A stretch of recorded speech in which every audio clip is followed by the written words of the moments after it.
Bismillahirrahmanirrahim. Assalamualaikum warahmatullahi wabarakatuh.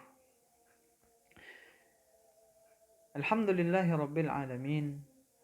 Wassalatu wassalamu ala ashrafil anbiya'i wal mursalin. Wa ala alihi wa sahbihi ajma'in, amma ba'du. Subhanaka la ilma lana illa ma 'allamtana innaka antal alimul hakim. Saudara-saudari kaum muslimin, kaum muslimat, as-shaimin, was-shaimat, dimanapun Anda berada, salah satu peristiwa terbesar sekaligus ujian terberat yang kelak harus dihadapi oleh anak manusia di akhir zaman, sebelum Allah mengizinkan terjadinya kiamat al-kubra, adalah kedatangan Al-Masih Ad-Dajjal. Sebuah fitnah luar biasa yang menjadi salah satu tanda terbesar akan berakhirnya alam raya ini. Sebuah fitnah berat yang membuat setiap nabi yang diutus oleh Allah Subhanahu wa taala senantiasa mengingatkan umatnya tentang hal ini. Rasulullah sallallahu alaihi wasallam bersabda, "La takunu fitnatun hatta taquma as-sa'ati a'zama min fitnatid dajjal. Wa ma min nabiyyin illa wa haddara qaumahu dajjal." Tidak ada satu fitnah, satu ujian, satu bencana yang lebih besar sampai hari kiamat daripada fitnah Dajjal. Sehingga tidak ada satu nabi pun yang diutus oleh Allah melainkan mengingatkan kaumnya tentang Dajjal ini. Hadis riwayat Imam Al-Hakim dari sahabat Jabir bin Abdullah. Saudara-saudari kaum muslimin yang dirahmati Allah Subhanahu wa taala, kedatangan Dajjal merupakan isyarat tentang akan berakhirnya alam raya ini. Salah satu tanda terbesar bahwa kiamat sudah demikian dekat. Dan kita disuruh oleh Rasulullah Sallallahu Alaihi Wasallam untuk berlindung kepada Allah dari fitnah Dajjal ini. Sehingga salah satu ajaran Rasulullah dalam sebuah hadis sahih adalah kita membaca doa di penghujung setiap salat kita. Doa meminta perlindungan dari 4 hal. Allahumma inni a'udzubika min azabi jahannam, berlindung dari azab jahannam. Wa min azabil qabri, dari azab kubur. Wa min fitnatil mahya wal mamat, dari fitnah kehidupan dan fitnah setelah kematian. Kemudian wa min fitnatil masih dajjal, juga fitnah ujian dari al-masih ad-dajjal. Yang menarik, saudara-saudari kaum muslimin yang dirahmati Allah Subhanahu wa taala, ketika berbicara tentang Dajjal, Nabi kita Muhammad sallallahu alaihi wasallam sekali lagi menunjukkan keterikatan luar biasa antara syariat Islam, antara umat Islam, umat beliau di akhir zaman, dengan syariat nabi-nabi sebelumnya, dan adanya keterikatan luar biasa antara kita dengan bumi di mana dulu para nabi-nabi Allah sebelum Rasul Shallallahu Alaihi Wasallam diutus, di mana mereka menyampaikan dakwah tauhidnya, yaitu tanah Palestina. Ketika berbicara tentang Dajjal, salah satu hadis yang sangat populer berbicara tentang hal ini adalah hadis yang menyatakan bahwa ada 4 tempat yang tidak akan bisa didekati oleh Dajjal. Kita tahu dalam sebuah hadis sahih riwayat Imam Al-Bukhari dan Muslim dikatakan, "Laisa min baladin illa sayata'uhud Dajjal." Tidak ada satu kampung, satu negeri pun kecuali akan didatangi, akan diinjak oleh Dajjal. Illa Makkah wal Madinah, kecuali Makkah dan Madinah. Dan dalam hadis lain yang juga sahih diriwayatkan oleh Imam Ahmad dalam musnad beliau dan disahihkan oleh Syekh Syuaib Al-Arnaud dalam tahqiq beliau terhadap hadis-hadis dalam musnad Imam Ahmad, disebutkan sebuah hadis lain yang menyatakan ada 4 tempat yang nanti tidak akan bisa didekati oleh Dajjal. Kendati dia sudah berkeliling ke semua tempat, menyebarkan fitnahnya, menyebarkan syubhatnya. Hadis ini menyatakan bahwa Rasulullah SAW bersabda, "Anzartukum al-Masih." Aku memperingatkan kepada kalian tentang al-Masih ad-Dajjal. Wa huwa mamsuhul aini. Dajjal ini buta sebelah matanya. Qala ahsibuhu qala al-yusra. Perawi hadis ini mengatakan, saya merasa ketika itu Rasul mengatakan yang buta itu adalah mata sebelah kirinya.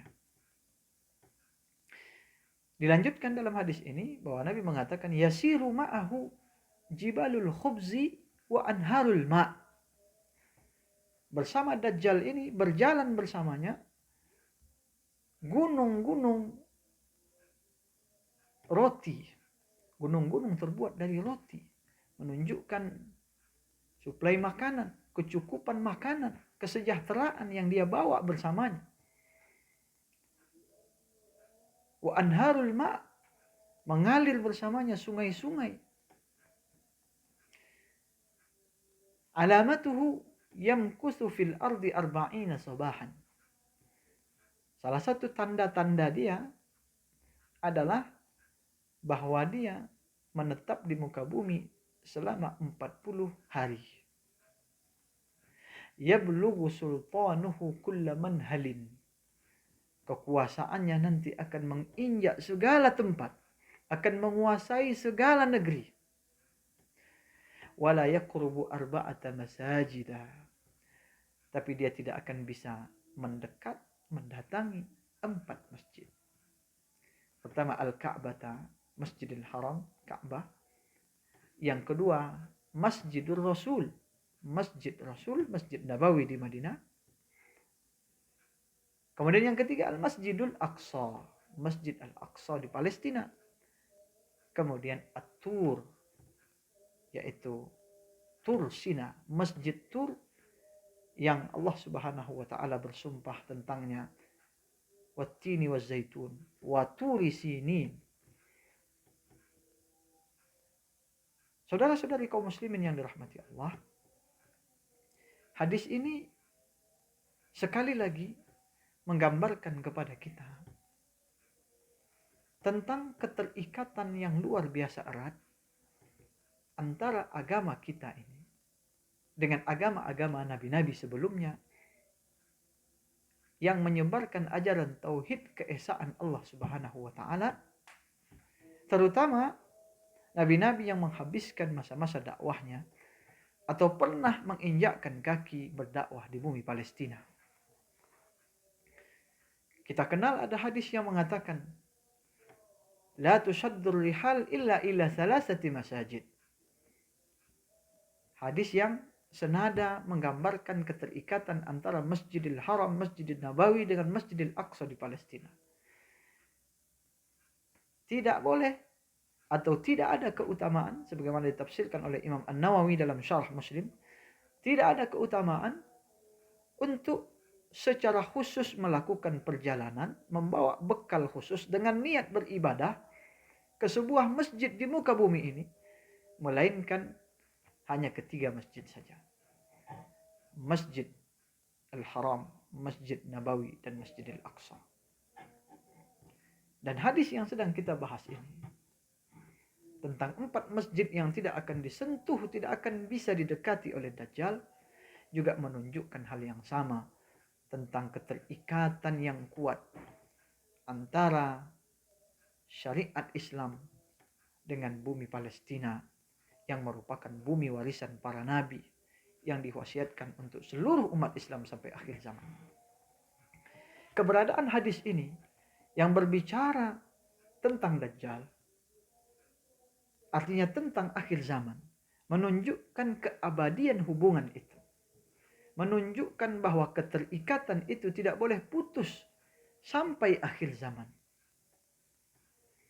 Berbicara tentang 4 masjid ini, tentu saja menunjukkan sebuah perintah yang secara implisit disampaikan oleh Rasulullah untuk memberikan perhatian besar kepada keempat-empat tempat ini. Maka kaum muslimin yang dirahmati Allah Subhanahu wa taala, hadis ini tentunya menggambarkan kepada kita bahwa selain Masjidil Haram, Masjid Nabawi, dan Masjid Tur, Masjidil Aqsa adalah tempat keamanan, tempat kedamaian, bahkan tempat perlindungan yang paling damai bagi umat Islam di akhir zaman. Sehingga setiap umat Islam dituntut untuk memberikan perhatian, bahkan mengorbankan apa saja untuk membantu, untuk menunjukkan solidaritas terhadap masjid yang sampai hari ini masih berada di bawah penjajahan Yahudi. Masjidil Haram kita tahu, Masjid Nabawi kita tahu, bahkan Tur Sina, tempat yang bisa dikunjungi kapan saja. Masjidil Haram, Masjid Nabawi, setiap saat dikunjungi oleh sekian banyak umat Islam. Tapi Masjidil Aqsa, salah satu dari 3 masjid yang mulia, atau dalam hadis ini salah satu dari 4 masjid yang tidak akan didekati oleh Dajjal ini, sampai hari ini masih berada di bawah kungkungan penjajahan.